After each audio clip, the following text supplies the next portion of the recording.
उस वचन को जो आपको प्रभु ने भेजा है उसको देने से पहले एक और चीज है जो मैं आपको बताना चाहता हूं।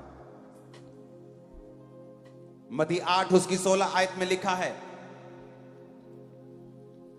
कि जब शाम हुई उसके पास बहुत से लोगों को वो लाए जिनमें दुष्ट आत्माएं थी, और उसने उन आत्माओं को अपने वचन से निकाल दिया और सब बीमारों को चंगा किया।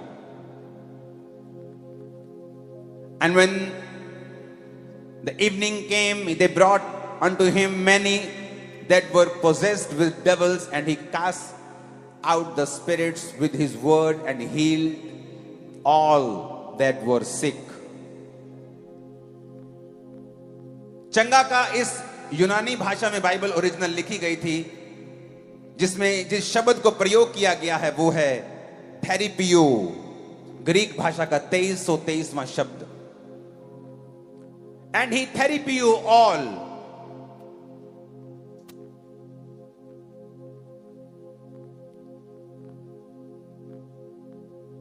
क्या ये स्क्रीन पे आ सकता है मेरी सामने की स्क्रीन के ऊपर?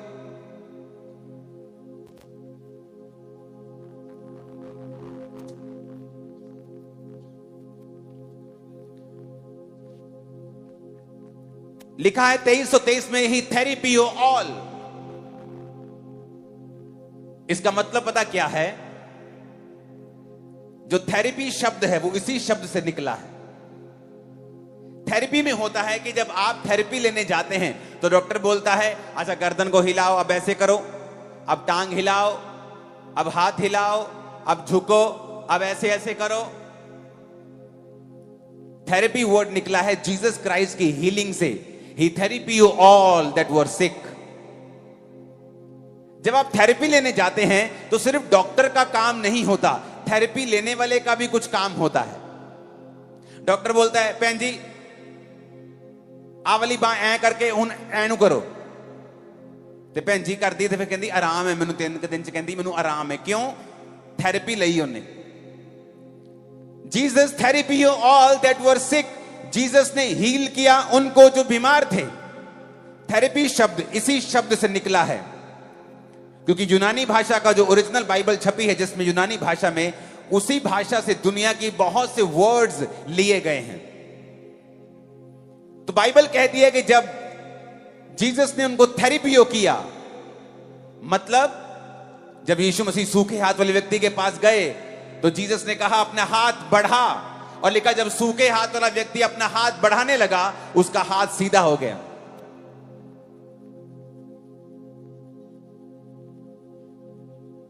इसका मतलब सिर्फ जीसस ने सब कुछ नहीं किया, उसका भी एक काम था कि जो कुछ जीसस क्राइस्ट कह रहे हैं मैं उसको फॉलो करूं। और जैसे ही उसने अपना सूखा हाथ बढ़ाया, बाइबल कहती है उसका हाथ सीधा हो गया, उसका हाथ भर गया और हील हो गया। आज जब आपके लिए प्रार्थना की जा रही है चंगाई के लिए, तो इस बात का ध्यान रखें जो पहले नहीं कर सकते थे आपको वो करना है, क्योंकि सब कुछ यीशु मसीह के ऊपर नहीं छोड़ना है। अगर आप देख नहीं सकते थे, वचन सुनने के दौरान ही अपने आप को चेक करें, परमेश्वर आपको आंखें देकर यहां से आज वापस भेजेगा।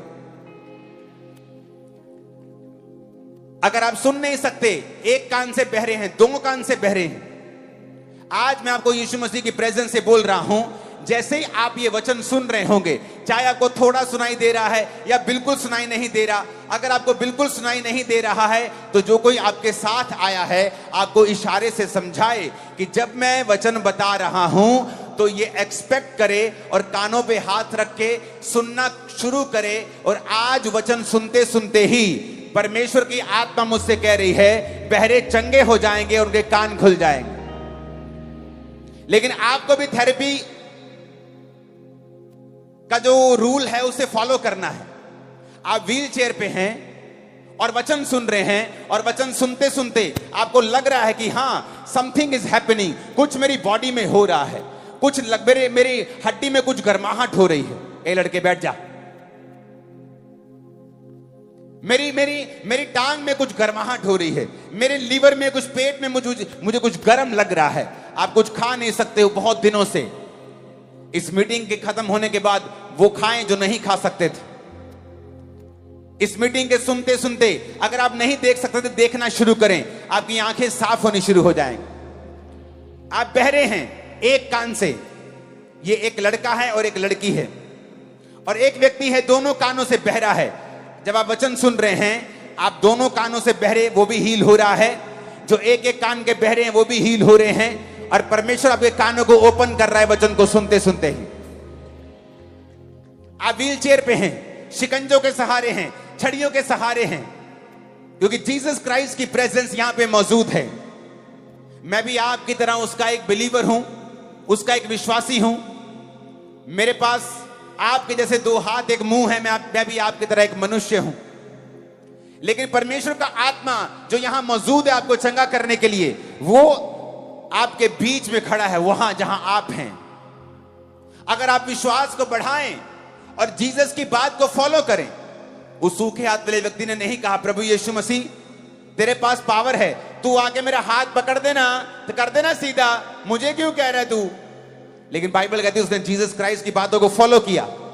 So follow this commands. जब मैं आपको बोल रहा हूं, जो आप नहीं कर सकते इस मीटिंग में आने से पहले, उसे अभी करना शुरू करेंगे। आप जब उठेंगे, आपके टखनों में बल आ चुका होगा। आप उठेंगे, आप छड़ी के बिना, व्हील चेयर के बिना, शिकंजों के बिना चल रहे होंगे। उस हेयरिंग एड के बिना आप सुन रहे होंगे, ऐनक के बिना आप देख रहे होंगे। आपका धुंधलापन जाता होगा। बीती बात होगी, आमीन। ऊंचाई आशीष हमारी है चर्च।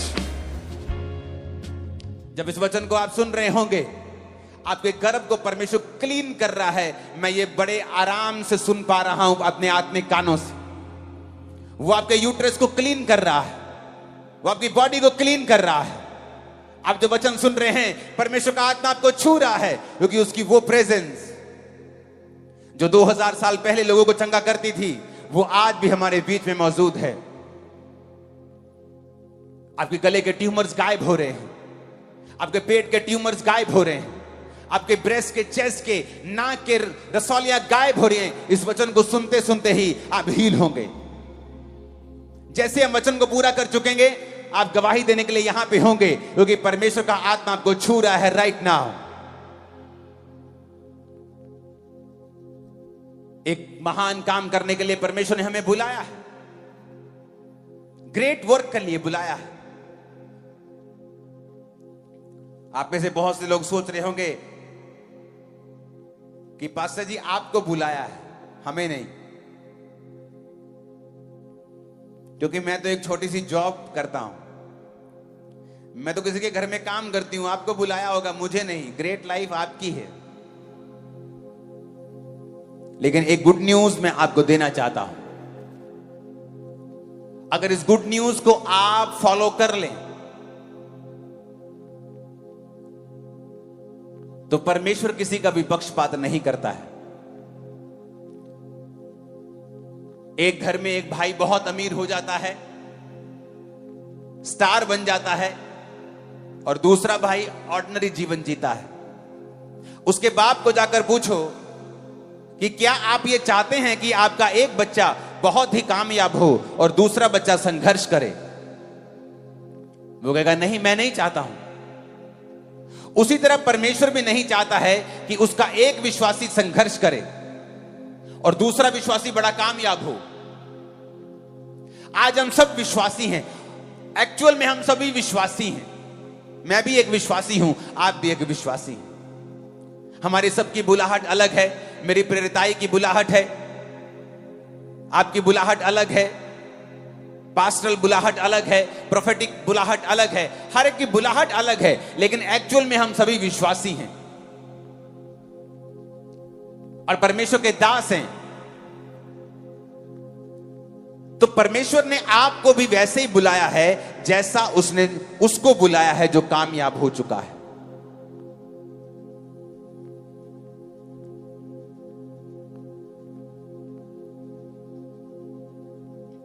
जिस तरह एक बाप नहीं चाहता उसका एक बेटा अत्यंत कामयाब हो और दूसरा बेटा कम कामयाब हो, वो नहीं चाहता है। परमेश्वर भी नहीं चाहता है कि उसका एक विश्वासी संघर्ष करे और दूसरा विश्वासी कामयाब हो। एक तो हर महीने नई गवाही दे, और दूसरा एक छोटी सी गवाही के लिए इंतजार करे। उत्पत्ति 12 उसकी 1 आयत में लिखा है, यहोवा ने अब्राम से कहा, अपने देश, अपने कुटुंबियों, अपने पिता के घर को छोड़कर उस देश में चला जा जो मैं तुझे दिखाऊंगा।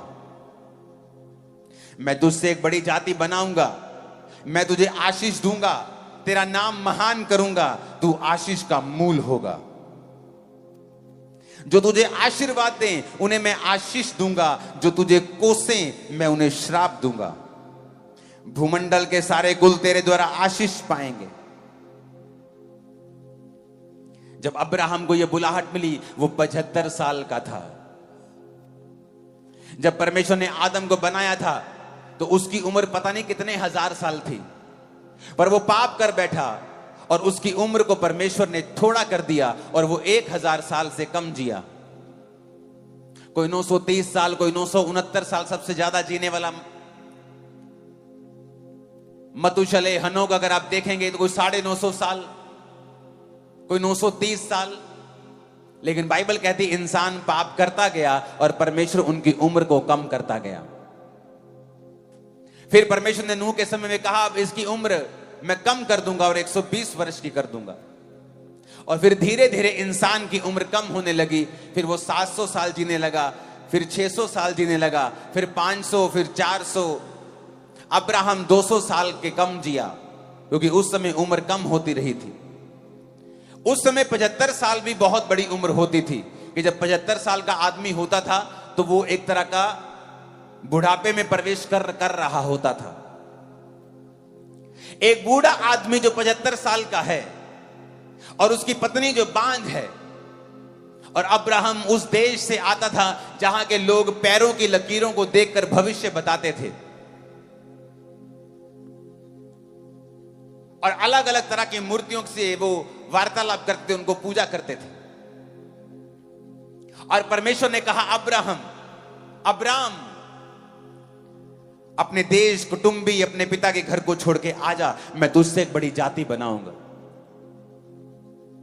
एक नॉन बिलीवर बैकग्राउंड का देश जिसमें वो रहता है, और परमेश्वर अपने जन को कह रहा है अब्राम मेरे पीछे आजा, मैं तुझसे एक बड़ी जाति बनाऊंगा। What a joke. जिसके घर में एक बच्चा नहीं हुआ, 75 साल हो गए हैं उसके उम्र को, और परमेश्वर कह रहा है, और क्या कह रहा है, अपना देश भी छोड़, अपना कुटुंब छोड़, अपने परिवार का, पिता का घर छोड़ और मेरे पीछे आ जा।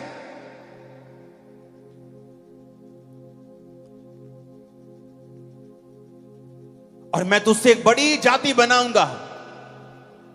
किस व्यक्ति को बोल रहा है? जिसकी पत्नी ने कभी प्रेगनेंसी का एक दिन भी नहीं देखा। एक अन्य जाति देश में रहने वाला व्यक्ति, जहां के लोग बड़े बुद्धिमान अपने आप को समझते हैं और हर चीज का हल लकीरों से करने की कोशिश करते हैं, और परमेश्वर की बुलाहट उसको होती है कि तू अपने देश, कुटुंब और अपने पिता के घर को छोड़ के उस देश में जा जो मैं तुझे दिखाऊंगा। मैं तुझसे एक बड़ी जाति बनाऊंगा, तुझे आशीष दूंगा, तेरा नाम महान करूंगा, तू आशीष का मूल होगा। और वचन कहता है अब्राम निकल पड़ा। जब परमेश्वर ने कहा चला जा, परमेश्वर आपको बोल दे पंजाब को छोड़ दे, इंडिया को छोड़ दे, या अपने मोहल्ले को छोड़ दे, लेकिन कहां जाऊं? अब ये आवाज नहीं आई कि आप ग्रेट होना चाहते हैं, क्योंकि परमेश्वर के वचन के मुताबिक अब्राहम के वंश से प्रभु यीशु मसीह पैदा हुए हैं। और जो कोई आज प्रभु यीशु मसीह को कबूल करता है कि यीशु मसीह धर्म जात को बदलने के लिए नहीं आए, वो यीशु मसीह इतना छोटा नहीं है। वो यीशु मसीह इतना छोटा नहीं है कि इंसानों को धर्म में लड़ाए, वो इतना छोटा नहीं है। वो नया धर्म बनाने के लिए नहीं आया। उसने कहा मैं तुझे बुलाहट देता हूं।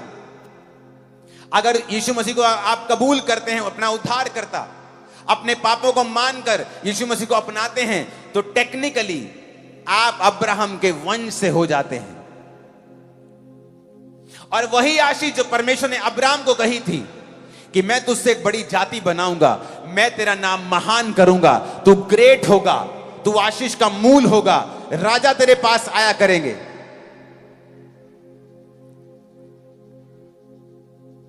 वो आपकी लाइफ में पूरा हो सकता है जो अब्राहम की लाइफ में हुआ।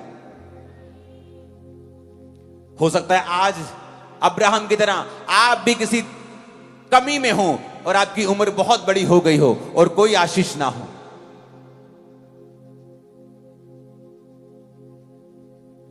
आपको ये बातें जोक लगे कि परमेश्वर मुझे इतना ग्रेट कर देगा कि पूरी दुनिया मेरी आशीष को जानेगी, आपको भी ये जोक लग सकता है, आपको भी ये इम्पॉसिबल लग सकता है। लेकिन मेरे परमेश्वर की एक हॉबी है इम्पॉसिबल टास्क को पॉसिबल करना। उसकी हॉबी है ये। आपकी हॉबी होती है ना गाना सुनना, म्यूजिक बजाना, स्विम करना। मेरे परमेश्वर की हॉबी है इम्पॉसिबल को पॉसिबल करना। और बाइबल कहती है उस अब्राहम जो तब तक अब्राहम नहीं बना, अब्राम था, उसने परमेश्वर की आवाज को सुना और चल पड़ा। जब परमेश्वर आपको एक विश्वासी होने के रूप में बुलाता है तो कई बार आपको नहीं मालूम होता कि मुझे क्या करना है।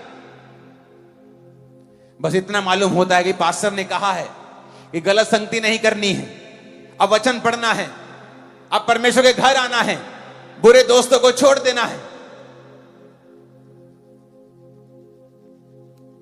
लेकिन एग्जैक्टली मालूम नहीं मैं क्या करूं, कैसे जीऊं। अब्राहम को यह तो मालूम था कि अपने पिता के घर को छोड़ना है, लेकिन जाना कहां है? क्योंकि उसे मालूम था कि परमेश्वर ने अगर मुझसे कहा है तो वो मुझे लेकर जाएगा। जब आप एक विश्वासी बन जाते हैं और परमेश्वर आपको अपना विश्वासी जीवन जीने के लिए बुलाता है तो उसकी एक बुलाहट है कि वो आपको ग्रेट लाइफ देना चाहता है। ऐसी ग्रेट लाइफ जो आपके पूरे खानदान में किसी ने नहीं देखी होगी, आपके परिवार में किसी ने नहीं देखी होगी, आपके जीवन में किसी ने नहीं देखी होगी। आपने भी इतना नहीं सोचा होगा जैसा जीवन परमेश्वर आपको देना चाहता है। क्या आप उसको फॉलो करने के लिए तैयार हैं? अपने पिता के घर को छोड़ना मुश्किल है। वो कोई आम मजदूर नहीं था कि चलो जी अपना बिस्तरा ही उठाना है, चलो उठ के चलते हैं, दिहाड़ी इत्थे करनी उथे कर लांगे। वचन कहता है वो एक अमीर आदमी था। अमीर था तो बिजनेस भी होगा, बिजनेस था तो सेटअप भी होगा। अपने सारे सेटअप को उठाना और परमेश्वर के पीछे चलना और अपने देश को छोड़ना आसान नहीं था। जिस तरह जब आप एक विश्वासी बनते हैं आपको सताव का सामना करना पड़ता है, बड़ी चीजें आपको त्यागनी पड़ती हैं, बड़ी चीजें आपको छोड़नी पड़ती हैं। पर क्या आप ग्रेट बनना चाहते हैं? क्या आप चाहते हैं कि परमेश्वर आपकी लाइफ में काम करे?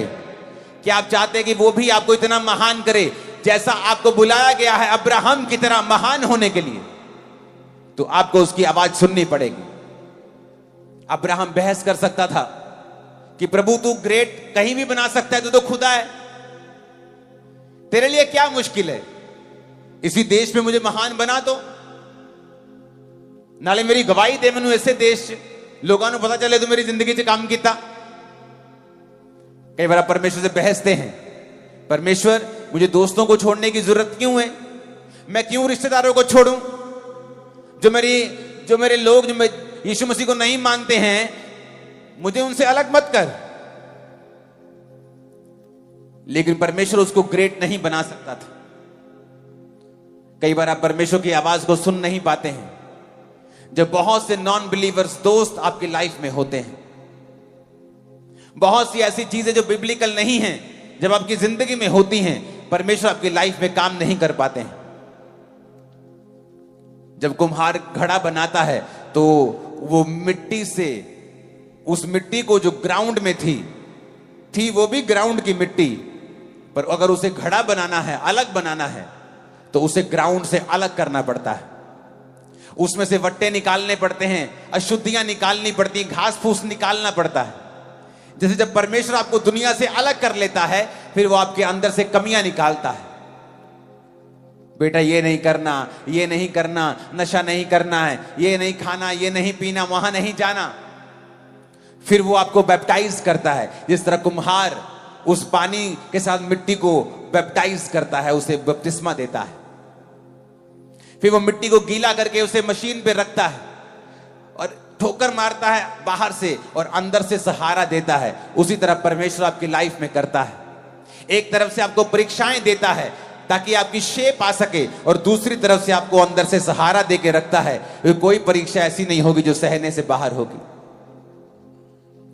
फिर होता है, घड़ा बन के तैयार होता है, फिर आग की भट्टी में जाता है, परीक्षाओं में जाता है, फिर तैयार होता है बन के, और उस ग्राउंड की मिट्टी से अलग होता है, सुंदर होता है, बिल्कुल पूरी तरह से अलग होकर मालिक के मुंह में लगता है, काम आता है।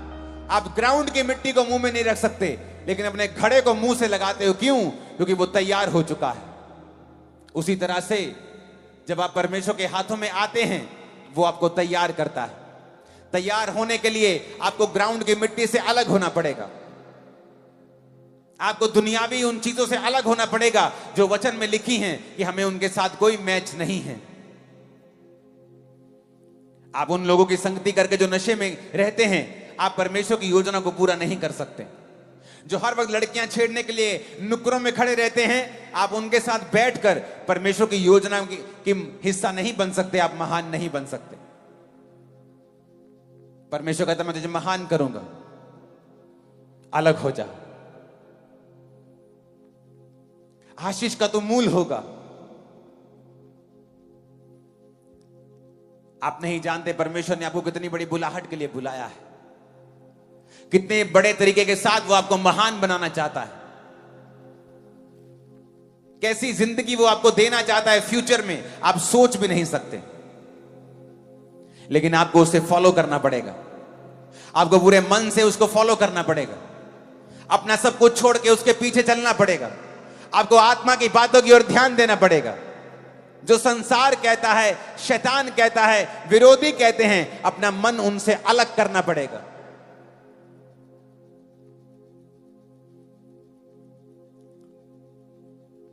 जिन लोगों में वो रहता था वो बुद्धिमान लोग थे, बड़े तरह की बुद्धि लगाते थे, लेकिन परमेश्वर ने कहा तुझे उनसे अलग होना पड़ेगा।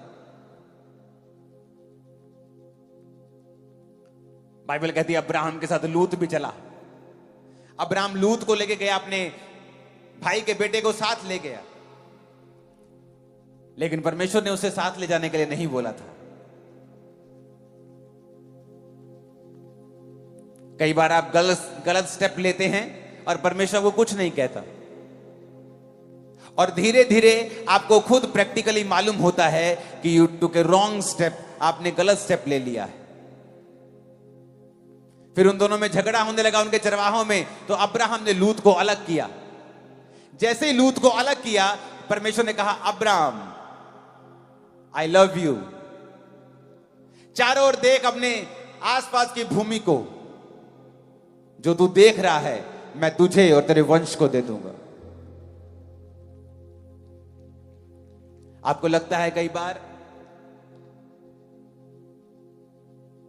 हो सकता है परमेश्वर ने आपको बुलाया हो महान बुलाहट में और आप समझ रहे हो, पर आपकी सगी बहन जो आपके साथ बैठी है वो ना समझ रही हो, आपका सगा भाई नहीं समझ रहा, आपका बाप नहीं समझ रहा कई बार, और आप सोचते हैं मुझे इसको भी साथ लेके चलना है, और नहीं हो पाएगा।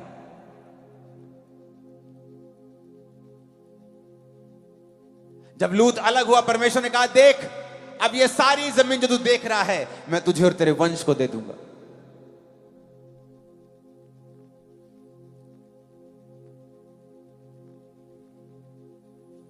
परदेशी होके रहा, एक महान बिजनेसमैन, वेल ब्लेस्ड बिजनेसमैन, एक देश में परदेशी होके रह रहा है क्योंकि खुदा ने उसे कुछ कहा है। जब आप क्रिश्चियन बन जाते हैं तो लोग बोलते हैं आप बेवकूफ हैं, आपने धर्म त्याग दिया, आप मेंटल हैं, तू बेवकूफी कर रहा है, तो समाज तेरे को छोड़ देगा, रिश्तेदार छोड़ देंगे, तेरा पॉलिटिकल कैरियर खत्म हो जाएगा, तेरा बिजनेस खत्म हो जाएगा। और वचन कहता है जो तू मेरे लिए खोएगा मैं 100 गुना वापिस करूंगा। जिस दिन मैं परमेश्वर में आया, मेरी रोज की इनकम 1 लाख रुपया होगी, रोज की इनकम, सेल नहीं, मेरे बिजनेस की इनकम। और मैं भी प्रभु से कह सकता था कि मुझे इतना पैसा मैं कमाता हूं, मैं उस समय विश्वासी था कि मुझे बिलीवर रहने दे प्रभु, मैं चर्चिस में जाया करूंगा, फाइनेंशियली हेल्प किया करूंगा लोगों की। तब फॉरेन में लोग 1 लाख रुपए तब महीना कमाते थे, फॉरेन के लोग। तब तनख्वाहें 1 लाख के करीब अमाउंट की होती 2004 में। और मैं इंडिया में रह के कमाता था रोज, जो लोग महीने में फॉरेन में कमाते थे। लेकिन जब परमेश्वर ने कहा मेरा पीछा कर और मेरी सेवा कर, मैं तुझे महान करूंगा, मैंने उस चीज को त्यागा और परमेश्वर ने लाखों गुना करके मुझे वापस किया है। अब उसके किंगडम के लिए मैं कर रहा हूं, वो बात अलग है, मुझे अब पैसे की पर्सनल भूख नहीं। अब उसके राज्य को फैलाने के लिए मैं कर रहा हूं, वो बात अलग है। लेकिन परमेश्वर ने मुझे बढ़ाया है, क्योंकि मैंने वो समय पर फैसले लिए हैं जो मुझे लेने चाहिए थे, जिनमें लोग 10 साल लगा देते, 5 साल लगा देते सोचने के लिए, और ये साबित करते हैं कि परमेश्वर तू छोटा है, मेरी बुद्धि तुझसे भी बड़ी है, मैं सोच के देखूंगा, कैलकुलेट करूंगा दिमाग में मुझे क्या करना चाहिए।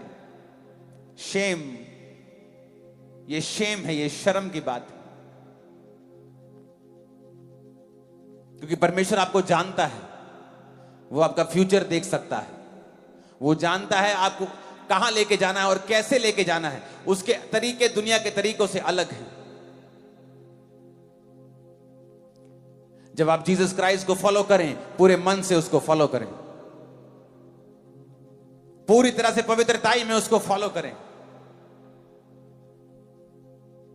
सब चीजों को त्याग कर जो खुदा से दूर रखती हैं, बल्कि वो सोचों को भी करप्ट करती हैं, जो प्रभु से दूर करने वाली सोचें आपके अंदर डलती हैं, ऐसे दोस्तों से भी अलग रहें। अगर कोई रिश्तेदार जिसके पास आप बैठते हैं और 15 मिनट बैठने के बाद आपका विश्वास कमजोर होता है परमेश्वर में, क्योंकि वो कुछ आपको सलाहें देना चाहता है, तो उससे अलग हो जाएं। क्योंकि वचन कहता है कि वो ग्रेटनेस का रास्ता जिसमें आप बुलाए गए हैं, आपको परमेश्वर ने आवाज नहीं लगानी है। अब्राहम को जब वो आवाज लगा रहा था, वो तुझे आवाज लगा रहा था, और तुझे लगा रहा था, और तुझे लगा रहा था, और मुझे लगा रहा था। कहता भूमंडल के सारे कुल, भूमंडल के सारे कुल, वो कनाडा में हो, यूएसए में हो, पाकिस्तान, इंडिया, सब कहता भूमंडल के सारे कुल तेरे द्वारा आशीष पाएंगे। वो तुझे बुलाहट दे रहा था। आज जब आप जीसस क्राइस्ट को फॉलो करते हैं, उसने आपको अब्राहम की तरह ग्रेट लाइफ के लिए बुलाया है, इमेजिन से परे जिंदगी जीने के लिए बुलाया है।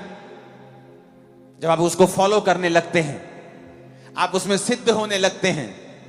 अब्राहम जब 99 साल का हो गया, उससे पहले उसके जीवन में बहुत सी कमियां थी।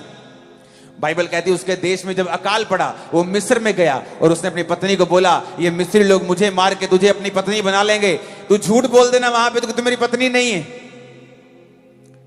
वहां पे उसको नुकसान उठाना पड़ा, अब्राहम को शर्मिंदा होना पड़ा मिस्र के राजा के सामने और उसकी पब्लिक के सामने, क्योंकि उसके राजा ने उसको बुलाकर कहा कि तूने हमसे झूठ क्यों बोला। एक खुदा का दास, खुदा का मैन ऑफ गॉड, उसको शर्मिंदा होना पड़ा क्योंकि उसने झूठ बोला। यह साबित करता है कि जो खुदा के दास हैं, जो खुदा के चुने हुए हैं, वो कोई आसमान से नहीं आए हैं, वो भी आप ही की तरह, मेरी तरह इसी धरती के ऊपर इन्हीं शरीर और इन्हीं इमोशंस के साथ उन्होंने परमेश्वर में वॉक की है, चले हैं। मिस्टेक की उसने, और उसको बाद में उस मिस्टेक के लिए शर्मिंदगी सहनी पड़ी। कई बार आप परमेश्वर में चलते जाते हैं और सडनली आप डर जाते हैं, सडनली फियर आ जाता है मन में, आप नॉन बिब्लिकल चीजें करने लगते हैं, आप उन चीजों के सामने झुकने लगते हैं जिनके सामने आपको झुकना नहीं है, वो चीजें करने लगते हैं जिनको आपको करना नहीं है, क्योंकि आपके मन में डर आ जाता है। और उसके बाद फिर शर्मिंदगी आती है। फिर परमेश्वर कहता है, तूने मेरे वचन के ऊपर भरोसा क्यों नहीं किया? मैंने तुझे ग्रेट होने के लिए बुलाया है, महान होने के लिए बुलाया है। इन लोगों की शक्ल को देखे मत डर, मेरी बुलाहट की ओर ध्यान दे। मेरी तरफ देखता जा, बस अपनी कमियों को दूर करता जा। परमेश्वर ने कहा मैं तेरा निज वारिस जो होगा, तेरा निज पुत्र जो होगा, उसको ब्लेस करूंगा, लेकिन मेरी उपस्थिति में चलता जा और सिद्ध होता जा।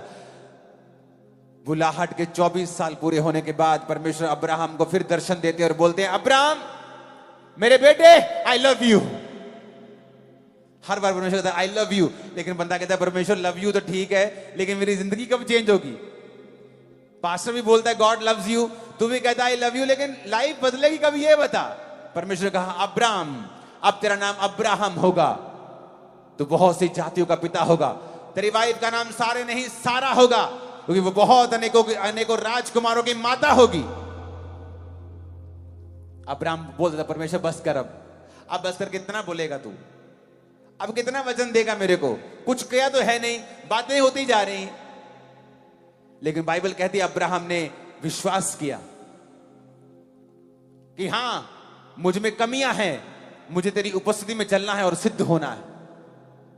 और वचन कहता है फिर परमेश्वर ने सारा को प्रेग्नेंट किया जब उसका मासिक धर्म बंद हो चुका था, जब अब्राहम बूढ़ा हो चुका था। उसे एक पुत्र दिया, उसका नाम इसहाक रखा गया, जो आज विश्वासियों का पिता कहलाता है। अब्राहम, इसहाक और याकूब के परमेश्वर पर बात करते हैं, मांगते हैं। उसने वो किया जो उसने कहा था। आप परमेश्वर में कई बार चलते हैं, आप डर जाते हैं। अब्राहम डर गया और मिस्र में जाके बोला अपनी पत्नी से, यहां पर मत बोलना तो मेरी पत्नी है। परमेश्वर ने कहा तू क्यों डरा, क्यों फियर किया तूने? फाइनेंस का फियर, रिश्तेदारों का फियर, शैतान का डर, बीमारी का डर, क्यों डरा तू? क्या तू नहीं जानता तू महान बुलाहट से बुलाया गया है, बुलाई गई है? क्या तू नहीं जानता तू अब्राहम के वंश का है? क्या तू नहीं जानता वो सेम बुलाहट तेरे सिर के ऊपर है? क्यों डरा तू? सिद्ध होता जा, मेरी उपस्थिति में चल, रोज मेरे साथ बैठ, मेरे साथ समय बिता, मैं तेरे अंदर से ग्रेट लाइफ को निकाल के रख दूंगा। तेरे अंदर से वो निकलेगी। क्या किया मैंने अपनी लाइफ में? मैं कंप्यूटर इंजीनियर था। इंजीनियरिंग करने के बाद मैं इतना डिप्रेशन में चला गया कि मैं भांग की टिक्कियां खाकर अपने डिप्रेशन को दूर करने की कोशिश करता था। शराब पी के, महंगी से महंगी बियर पी के, सिगरेट्स पी के, नशे करके, मेडिकल नशा करके, खांसी की दवाइयां आती वो पीने से नशे होते, वो पी, कैप्सूल्स खाए, सब नशे किए डिप्रेशन से फ्री होने के लिए। मेंटली पागल हो गया। जिस दिन परमेश्वर में आया उस दिन मैं पूरी तरह से डिस्टर्ब हो चुका था। लोगों की ओर फेस करके मैं ताली तक नहीं बजा पाता था चर्च में। ऐसा क्या हो गया मेरी लाइफ में बदलाव जो मैं अब लाखों को प्रीच कर रहा हूं? क्योंकि मुझे परमेश्वर की आत्मा ने सिखाया, मेरी उपस्थिति में चलता जा और सिद्ध होता जा। रोज खुदावंत के साथ बैठता हूं मैं, आज भी, तब भी, रोज, एवरी डे उसकी प्रेजेंस में बैठना नहीं भूलता हूं। आप लोग भूल जाते होंगे और आप नहीं समझ सकते कि परमेश्वर को जो आपकी ग्रेट लाइफ निकालनी है वो आपके अंदर से निकालनी है, बाहर से कुछ नहीं आना। अगर मुझे संतरे का पेड़ चाहिए तो मुझे संतरे का बीज लगाना पड़ेगा और उस बीज के अंदर से संतरा निकलेगा। बाहर से संतरे का पेड़ नहीं आएगा बना बनाया और वो बीज फल देगा, ऐसा नहीं है। मुझे संतरे का बीज संतरा देगा, आम का बीज आम देगा। तो परमेश्वर को आपकी लाइफ के अंदर से कुछ ब्लेसिंग को निकालने के लिए बाहर से नहीं पैदा करना है, उसको आपके अंदर से पैदा करना है। जब आदम को परमेश्वर ने बुलाया और आदम ने सब जानवरों के नाम रखे तो परमेश्वर ने कहा यार मुझे कोई भी तेरे साथ मैच नहीं कर रहा। हाथी तुझसे ज्यादा बड़ा है, शेर थोड़ा सा अग्रेसिव है, तेरे साथ जचेगा नहीं यार, कोई मैच नहीं कर रहा। बाइबल कहती परमेश्वर ने आदम को गहरी नींद में सुलाकर उसी के अंदर से औरत को निकाला, उसकी पसली को निकालकर मांस भर दिया। इसका मतलब आपकी लाइफ में जो कुछ भी आपको चाहिए था ऑलरेडी वॉज इनसाइड यू, आपके अंदर था वो। आप परमेश्वर को आपके अंदर से ही हीलिंग निकालनी है, झरने आपके अंदर से जीवन जल के निकालने हैं, लेकिन वो आप उसको समय देंगे तो ना। समय तो टीवी पे जा रहा है, प्रोग्राम्स देखने हैं, इंटरनेट चलाना है, कौन क्या कमेंट कर रहा है, किसने कितने लाइक छोड़े हैं, मुझे तो वो चेक करना है, किसने कौन सा सूट डाला है, स्क्रॉलिंग करनी है 1 घंटा। वो तेरे अंदर से ले रही है, डाल कुछ नहीं रही। The most stressed time of history of Mankind, जब से दुनिया बनी है, आज इस दुनिया में सबसे ज्यादा लोग मेंटली डिप्रेस्ड हैं। Its peak high because of social media, क्योंकि आपको हर वक्त आप कनेक्टेड हैं पूरी वर्ल्ड से, एवरी टाइम। पहले क्या था, आप हैं, आप टीवी पे आए, किसी ने गाली दी, टीवी पे दी, आपको सुनी नहीं। अब तो लोग कमेंट में आके आपको गाली निकालेंगे, आप देखेंगे, आप डिप्रेस हो जाएंगे। इसलिए मैं और मेरी वाइफ हम सोशल मीडिया पे नहीं है, हमारे प्रोग्राम सोशल मीडिया पे हैं, हम नहीं हैं। हम 24 घंटे आपको सोशल मीडिया पे दिखेंगे, लेकिन हम हैं नहीं सोशल मीडिया पे। मुझे नहीं देखना कौन क्या कहता है, मुझे यह देखना है खुदा मेरे बारे में क्या कहता है। आज दुनिया को स्ट्रेस है क्योंकि हर टाइम आप कनेक्टेड हैं। वो क्या कह रहे हैं, उसने लाइक मारा कि नहीं मारा, उसने मेरा स्टेटस देखा कि नहीं देखा, उसने देखा कि उसने मेरे को दिल भेजा कि नहीं भेजा। Every time you are stressed.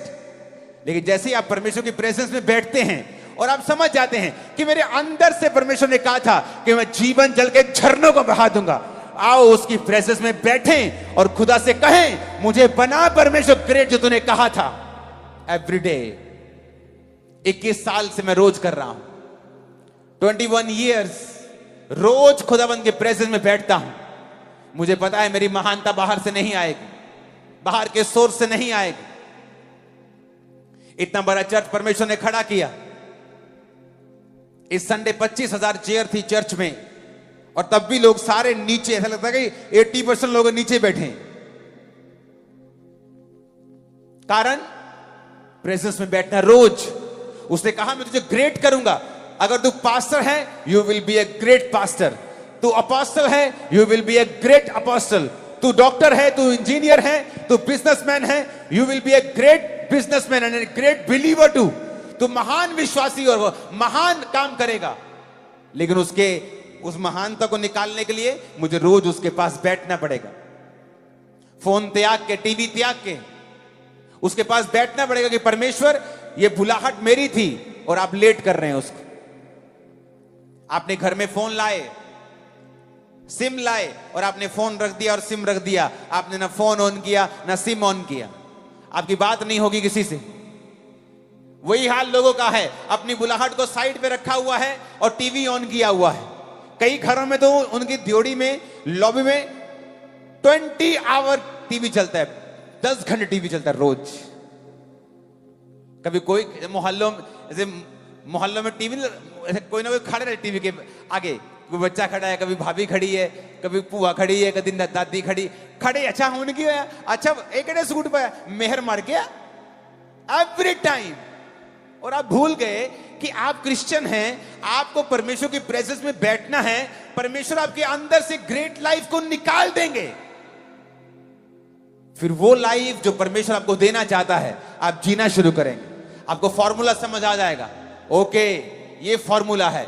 परमेश्वर की प्रेजेंस में रोज बैठना है, प्रार्थना करनी है, अलगताई में रहना है, पवित्रताई में रहना है, और मुझे परमेश्वर के संग चलना है और अपनी कमियों को निकालते रहना है रोज रोज। आप 90% जो प्रेयर्स करते हैं अभी, आप बंद कर देंगे करनी, क्योंकि वो पूरी होना शुरू हो जाएंगे। 90%, क्योंकि आप विश कर रहे हैं, पिता ऐसा हो जाए, प्रभु ऐसा हो। आप प्रेयर नहीं कर रहे हैं, आप समय नहीं बिता रहे हैं, परमेश्वर के संग नहीं हैं, क्योंकि उसने आपको ग्रेट बुलाहट दी।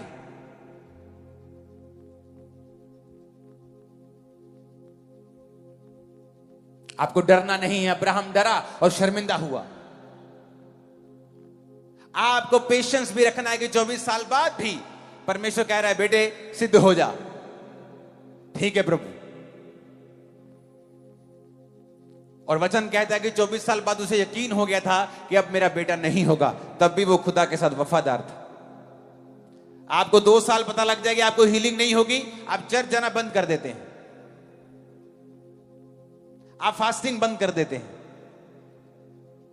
लेकिन अब्राहम को मालूम था कि अब नहीं होगा। उसने प्रभु से कहा भी कि इश्माइल तेरी दृष्टि में बना रहे, जो कि एक दासी का बेटा था जो उससे हुआ था, क्योंकि उसे मालूम था कि अब नहीं होगा। पर फिर भी वो खुदा के साथ वफादार था। वफादारी इज नॉट एवरीबॉडी गेम। सब वफादार नहीं रह पाते हैं। अब वफादार है हीलिंग से, डिलीवरेंस से, बरकतों से। जब ये नहीं आती फिर अब वफादार नहीं। अलीशिबा बांझ थी, बुढ़ापे तक कोई बेटा नहीं, बच्चा नहीं था। उसका पति तभी भी उस लाइन में खड़ा था जहां चिट्ठी डलनी थी कि कौन आज परमेश्वर के घर में जाके सारे रीति रिवाज करेगा। बिना आशीष के वो वहां खड़ा था। वो सोचता मुझे क्या जरूरत है यहां खड़े होने की, सेवा करने की। मेरे घर में कौन सा परमेश्वर ने बच्चा दिया है। मुझे, मैं जाऊंगा चर्च में शर्मिंदा होऊंगा, लोग पूछेंगे हाँ जी आपकी उम्र जी 80 साल 90 साल हो गई, अभी तक नहीं हुआ ना, फिर चलो कोई गल नहीं यार, लोग मुझसे बात करेंगे, मैंने जाना नहीं परमेश्वर के घर में। पर वचन कहता वो वहां मौजूद था। वो चंगा करे ना करे वो आपका परमेश्वर है, ब्लेस करे ना करे वो आपका और मेरा परमेश्वर है। आमीन ऊंचे वाला चाहिए चर्च। वफादार था अब्राहम। ग्रेट बनना है तो सब कुछ छोड़ के उसके पीछे हो जाओ। ग्रेट बनना है, उसने तुम्हें भिखारियों वाली लाइफ नहीं दी। रोने के लिए नहीं बुलाया तुमको, डिप्रेस होने के लिए अपने पास नहीं बुलाया, संघर्ष करने के लिए बिल्कुल नहीं बुलाया उसने तुम्हें अपने पास। अगर तुम्हें ब्लेस लेनी है, ब्लेसिंग लेनी है, तो तुम्हें एक काम करना पड़ेगा, सब कुछ छोड़ के खुदा के पीछे होना पड़ेगा। अपनी बुद्धि का त्याग करके परमेश्वर की बुद्धि को अपनाना पड़ेगा। अपना दिमाग, अपनी सेंसेस घर पे रखे, आपको परमेश्वर के वचन के पीछे चलना पड़ेगा। कुछ समय तक आप नॉनसेंस लग सकते हैं, फिर आपको डरना नहीं है जिस तरह अब्राहम डरा और फिर शर्मिंदा हुआ। फिर आपको सिद्ध होना है जिस तरह वो रोज परमेश्वर की उपस्थिति में, प्रभु ने कहा चल और सिद्ध होता जा। रोज उसकी हुजूरी में बैठना है, रोज प्रार्थना करनी है, रोज बाइबल पढ़नी है, हर हफ्ते रोजा रखना है, वफादार रहना है। उस संगति का हिस्सा नहीं बनना है जहां पास्टरों की खिलाफत होती है। कोई पास्टर हो छोटा या बड़ा, परमेश्वर के राज्य में वो छोटा बड़ा गैदरिंग से नहीं होता है। हर दास खुदाबंद का आदर के योग्य है। जहां कोई भी दास हो उसके खिलाफ बातें हों। यहां तो कुछ ऐसे मूर्ख भी हैं जो पुलपट से दासों की खिलाफत कर जाते हैं, अपने आप को दास कहते हुए भी। एक असली दास यह काम नहीं करता है, क्योंकि उसे पता है वो अब्राहम के वंश का है। अगर तुम अब्राहम के वंश को कोसोगे तो बाइबल कहती है तुम पर श्राप आएंगे। अब्राहम ने गलती की और उसने डर के झूठ बोला। तुमको उसका न्याय करने के लिए नहीं बोला, परमेश्वर उसका न्याय अपने आप कर देगा। वो अब्राहम को अपने आप सीधा कर देगा, लेकिन तुमको उसका न्याय करने के लिए नहीं बोला। मूसा ने गलती की, वचन कहता है, और मरियम और हारून को परमेश्वर ने कोड़ी कर दिया। उसने कहा उसने गलती की, मैं सीधा करूंगा, तुम्हारा काम नहीं बोलने का। जबकि वो भी प्रॉफिट्स थे, वो भी नबिया थी, हारून एक नबी था। क्योंकि विश्वासियों का हमारा काम नहीं है एक दूसरे की खिलाफत करना, हमारा काम है अपनी बुलाहट की ओर ध्यान देना। मूर्ख लोगों का काम होता है कि दूसरे की थाली में क्या है, अपनी थाली बेहतर कर। मूर्ख अपनी थाली, अपने आप को बेहतर कर, दूसरों पर ध्यान देना बंद कर दे। अपने आप को बेहतर कर, अपनी बुलाहट पे ध्यान दे। परमेश्वर ने तुम्हें ग्रेट होने के लिए बुलाया है, एक ऑर्डिनरी लाइफ के लिए नहीं बुलाया है।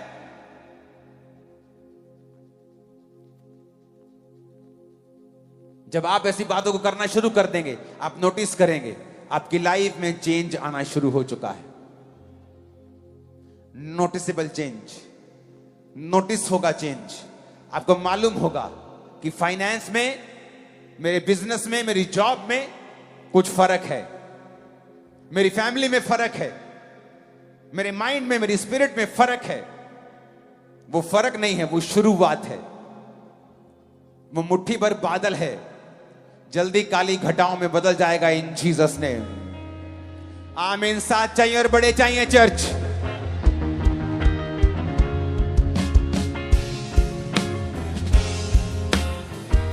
ऊंची आवाज में आमीन चाहिए, ऊंची ऊंची ऊंची।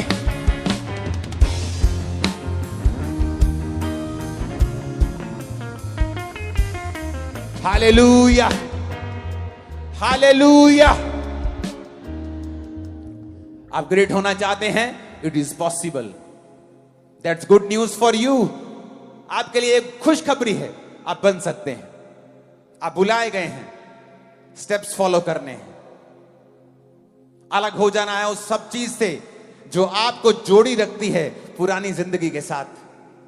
वो लोग हो सकते हैं, आदतें हो सकती हैं, पाप हो सकता है, उसे त्यागना है। परमेश्वर का पीछा करना है, चलना है वचन के साथ। सेंस कुछ कहे, लोग कुछ कहें, वही करना है जो वचन कहता है, जो कुछ समय के लिए नॉनसेंस लग सकता है।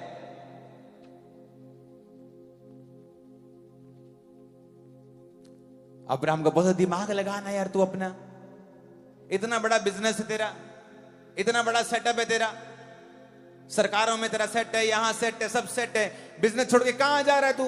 कौन सा परमेश्वर? क्या वो इस देश में काम नहीं करता क्या? तुझे घर छोड़ के क्यों जाना है? पिता के घर को छोड़ के क्यों जाना है तुझे? सेंस ज्यादा यूज करोगे तो परमेश्वर को मिस कर दोगे। सेंस वहां यूज करो जहां परमेश्वर ने करने के लिए बोला है आपको। लेकिन जब परमेश्वर का वचन आता है तो उसने कहा है मुझे फॉलो कर, फॉलो मी। भेड़ कहा है परमेश्वर ने आपको, और भेड़ लंबा, गहरा और ऊंचा नहीं देख सकती। वो पूरी तरह से चरवाहे के ऊपर डिपेंडेंट रहती है। यीशु मसीह के ऊपर डिपेंडेंट रहें और जो वो कहता है करें। डरे नहीं, सिद्ध होते जाएं और रोज उसकी हजूरी में बैठें और अपने आप को उन चीजों से अलग कर लें जो आपकी बुलाहट से आपको दूर करती हैं। मैं आपको वायदा करता हूं, खुदावंद की प्रेजेंस में उसकी आत्मा से बोल रहा हूं, 6 महीने के अंदर आप एक बड़ा चेंज जो नोटिस किया जाएगा अपनी लाइफ में देखेंगे। 6 मंथ आप ये स्टेप्स फॉलो करें, 6 मंथ आपको मालूम होगा ये है बदलाव, और वो शुरुआत होगी, और वो शुरुआत होगी। वो छोटा सा बादल एक बड़ी घटा में बदल जाएगा इन जीसस नेम। आमीन ऊंचे वाला चाहिए चर्च। Hallelujah, hallelujah. आप तैयार हैं जीसस को फॉलो करने के लिए? तैयार हो? इससे पहले कि मैं आप लोगों के लिए प्रार्थना करूं, क्योंकि अगर मैं अभी आपको आगे बुलाऊंगा तौबा की प्रार्थना के लिए, तो आधा किलोमीटर लंबा पंडाल है, हम आधा पौना घंटा लगा देंगे इसमें। लेकिन मुझे प्रार्थना अभी करनी है। लेकिन जहां भी आप हैं, आप वहीं बैठकर घुटने टेक कर प्रार्थना करेंगे मेरे साथ। अगर आप प्रभु से दूर हैं, क्रिश्चियन होने के बावजूद भी, आप कभी चर्च में नहीं गए, आप पहली बार सुन रहे हैं, आप भी अपने घुटनों के बाहर आ जाओ। मैं आपको बुलाहट नहीं दे रहा हूं, आज परमेश्वर आपको बुलाहट दे रहे हैं। बाकी सब लोग अपने घुटनों पर नहीं, अपने हाथों को उठाकर इन सब लोगों के लिए प्रार्थना करेंगे।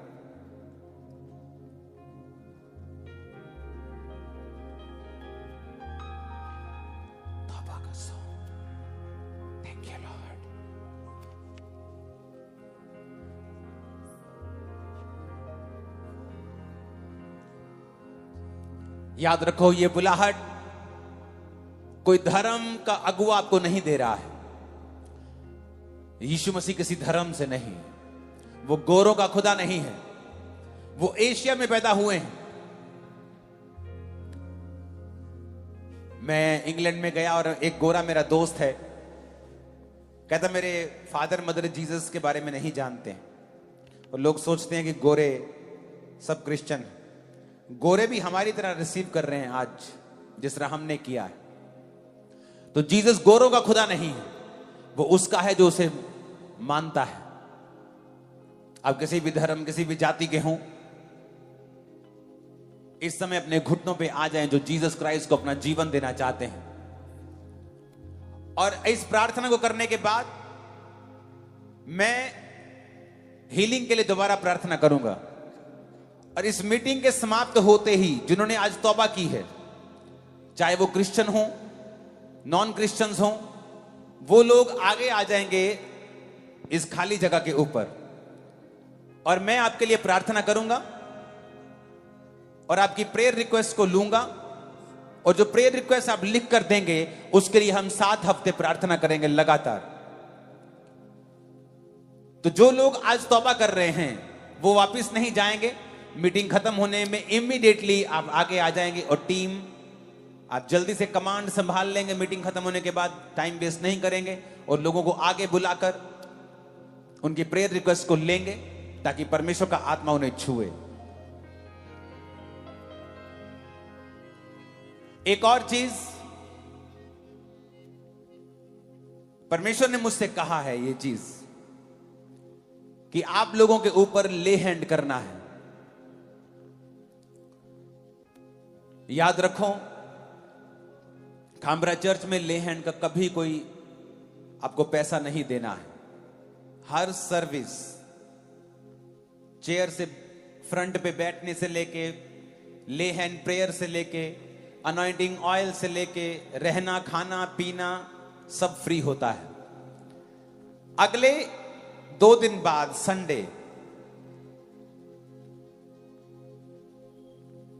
खामरा चर्च के अंदर फॉर्म भरे जाएंगे ले हैंड के लिए। तो जो लोग संडे फॉर्म भरेंगे खामरा चर्च में आकर, सिर्फ मेन ब्रांच में फॉर्म भरने के बाद उससे अगले संडे से मैं आपके ऊपर ले हैंड करना खुद स्टार्ट करूंगा। मैं और मेरी वाइफ आप पर ले हैंड किया करेंगे। तो इसलिए बहुत से हजारों लोग थे जो दूसरी स्टेट से आए हैं, जो अभी वापस नहीं गए। तो ये संडे आपके लिए अपॉर्चुनिटी होगी कि आप लोग फॉर्म को भरें। उसके बाद टीम आपको कॉल करके इनवाइट किया करेगी और उसके बाद आप पर ले हैंड हुआ करेगा। और हजारों लोग एक हफ्ते में हम खत्म किया करेंगे और जल्दी सबको निपटा देंगे। तो ब्रांचेस, ऑनलाइन व्यूवर्स, आप लोग सिर्फ एक संडे साल में ऐसा आता है, एक हफ्ता, जिसमें ले हैंड फॉर्म होते हैं। क्योंकि 4.5 लाख से भी ज्यादा आई थिंक लोग ले हैंड की वेटिंग लाइन में हैं। तो उनको हर संडे हम बुलाते हैं। तो ये लोगों के लिए अपॉर्चुनिटी होगा कि वो इमीडिएटली अपना फॉर्म भरेंगे और उसके बाद संडे थर्सडे आपको हजारों की गिनती में बुलाकर आप पर ले हैंड करके, आप पर प्रार्थना करके, क्योंकि परमेश्वर ने कहा है आपको टच करना है हर एक व्यक्ति को। वेरी सून आपको टच के नीचे से निकालना है। तो ये आपके लिए एक ब्लेसिंग है, मेरे लिए काम है, लेकिन आपके लिए ब्लेसिंग है। तो कॉन्ग्रेचुलेशन आप सबको। तो संडे आपको चर्च में समय से पहुंचना है, अपना फॉर्म भरना है। 2 फॉर्म लेने की जरूरत नहीं, एक फॉर्म ही लेना है, क्योंकि 2-3 भी भर देंगे तो वारी एक बार ही आएगी। तो अपने हाथों को उठाओ सबसे पहले।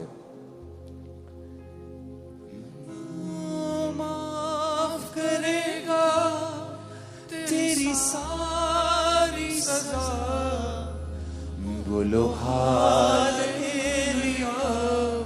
बोलो हालेलुया। जिन्होंने तौबा करनी है अपने हाथों को उठाएंगे, खुदा से कहेंगे कि परमेश्वर मैं अपने गुनाहों को मानता हूं, मानती हूं। मैं विश्वास करता हूं आप मेरे लिए मारे गए, गाड़े गए और तीसरे दिन मुर्दों में से जी उठे। हे परमेश्वर, मैं विश्वास करता हूं आपने मेरे लिए अपने लहू को बहाया। आज से आप मेरे उद्धार करता है। मैंने सुना है आप किसी को भी वापस नहीं भेजते हैं। कोई कितना भी बड़ा पापी क्यों ना हो, आप उसे स्वीकार करते हैं, धोकर साफ करते हैं। मैं पापी हूं, मुझे माफ करें, मुझे अपना बेटा अपनी बेटी बनाएं परमेश्वर, मुझे वापस ना जाने दें, मुझे स्वीकार करें, मुझे धोएं, अपना बेटा अपनी बेटी बनाएं। मैं अपने पापों को मानता हूं, जो क्रिश्चियन होकर भी पाप करते रहे वो कहें पिता मैं तुझे जानकर भी पाप करता रहा हूं, अब मुझे माफ करें। आज से मैं अपनी बुलाहट को पकड़ता हूं, तेरे पीछे चलने का वायदा करता हूं। अपने हाथों को उठाओ, प्रभु यीशु मसीह के नाम में मांगता हूं, कहो आमीन। फिर से एक बार कहो आमीन। एक बार फिर आमीन बोलो।